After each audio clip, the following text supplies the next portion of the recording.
เจ๊งซ้ำอีกรอบค่ะชาวสวนมะม่วงแก้วขมิ้นเขมรแห่เททิ้งกองขยะ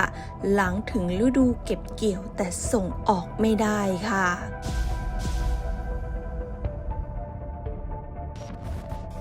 การค้าระหว่างกัมพูชาและไทยในปีที่แล้วนะคะเหลืออยู่ที่ 3,650 ล้านดอลลาร์สหรัฐหรือว่าประมาณ 11,500 ล้านบาทลดลงเกือบ 15% เมื่อเทียบกับ 4,290 ล้านดอลลาร์สหรัฐหรือว่า 13,500 ล้านบาทของปี 2024 แม้ว่าจะมีการปิดด่านชายแดนเป็นเวลาหลายเดือนลากยาวจนถึงปัจจุบันแต่ว่าตามรายงานของ KPT English สื่อมวลชนเขมรอ้างอิงข้อมูลอย่างเป็นทางการว่ารายงานเมื่อปลายสัปดาห์อ้างอิงข้อมูลจากกรมศุลกากรและสัมปสามิตแห่งกัมพูชาพบว่ายอดการส่งออกของกัมพูชาไปยังประเทศไทยมีมูลค่าราว732ล้านดอลลาร์สหรัฐหรือว่าประมาณ 23,000 ล้านบาทลดลง 14.1% ในขณะที่นำเข้าจากไทยลดลง 15% เหลือ 2,900 ล้านดอลลาร์สหรัฐหรือว่าประมาณ 91,000 ล้านบาทโดยพเยโส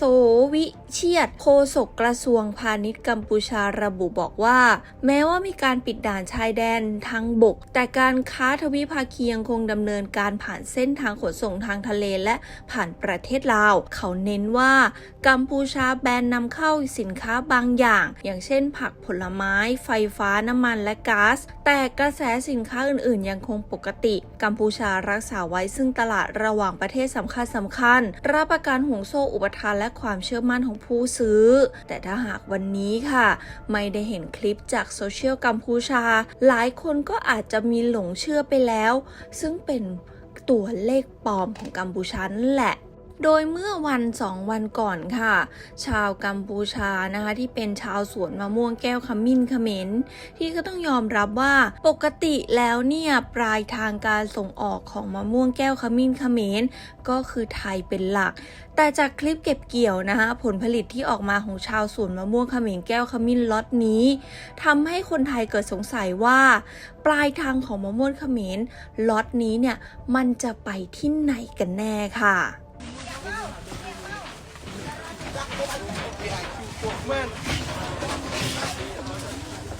หนุ่มสวาย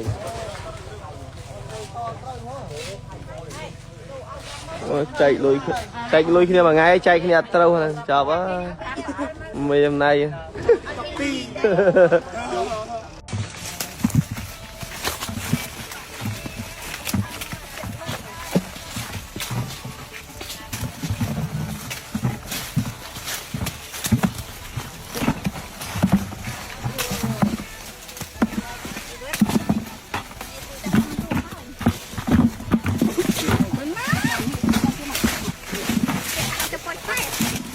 quay ra đây bay của bay phải lẹ ở bàn thế gạt đây rồi mọi bay phải lẹ thế vài là lẹ thay thu thay mà sai chả chọt bên ở đó đặt cho ca mời nên phải cáiទឹកem mình tích lâu mời lâu rồi anh muốn nem tinh vú bay rồi chừng chà lại nó sao bay rồi kèm trong gió không chả là bị ỏi mình trong gió tay mình lỡ tu sạch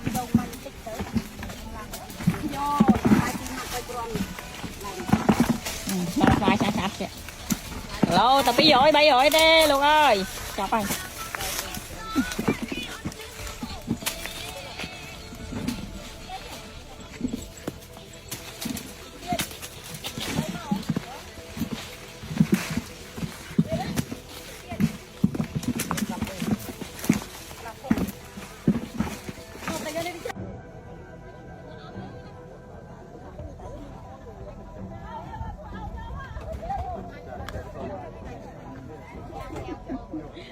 muốn chặt đây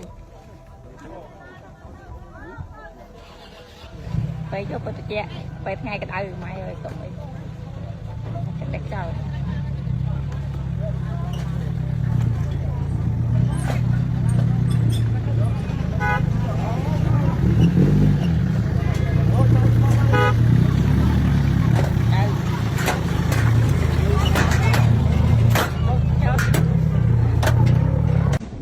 sao sủa sắp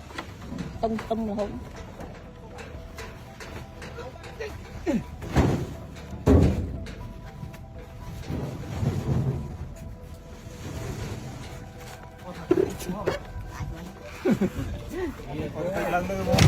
nè nắng mấy cỡ nè khăn dứt mấy nó con mót hơn thế vậy cô dân không ăn bên này Campuchia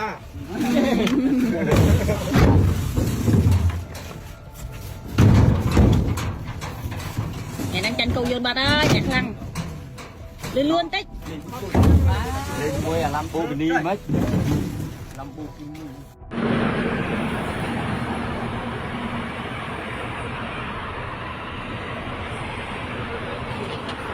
bóng ôn đi xoay đẹp đông ba bóng ôn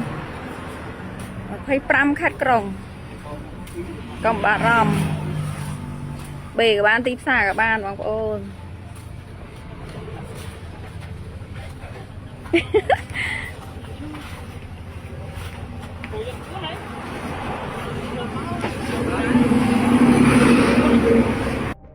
thằng cũng sẽ nào bóng ôn đi xoay hai trẻ tàu của nít trong bàn Telegram của miền Facebook của miền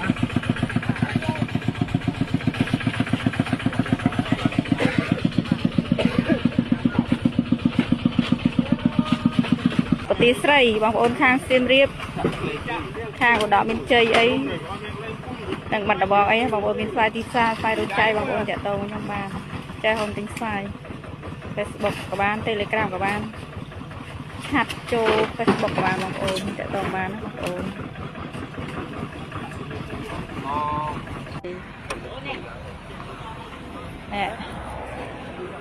con tầm nắp chặt nan ê con đây bán chui bóng ônอย่างนั้นcái bán chui nè con thông thông ngay tí đầm bầy chụp cây bán tí lan này là mà lan từ lan tích chật bánh đây bóng ôn xoay tìm xa bóng ôn miên tẹt tàu mò cha hồn tính xoay bán bóng ôn tờ lấy 8 tháng trên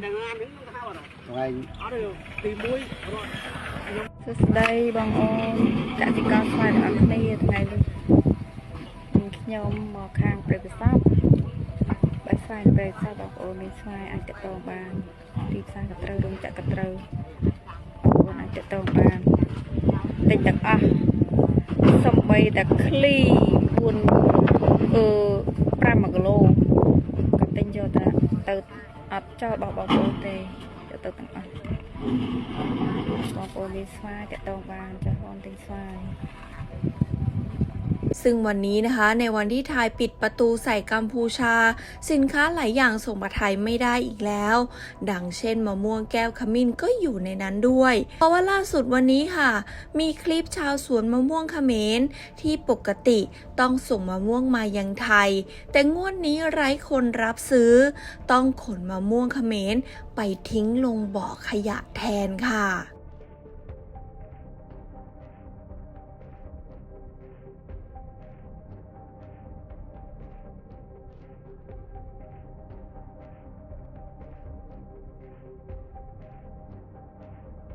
คนไทยหลายคนนะที่เห็นคลิปนี้ต่างก็แสดงความคิดเห็นกันว่าดีละที่เททิ้งไปเพราะว่าตั้งแต่รู้เป็นมะม่วงแก้วขมิ้นของเขมรก็เลิกกินมานานแล้วเพราะว่าเขมรไม่รู้จักบุญคุณเลี้ยงเท่าไหร่ก็ไม่เชื่องค่ะ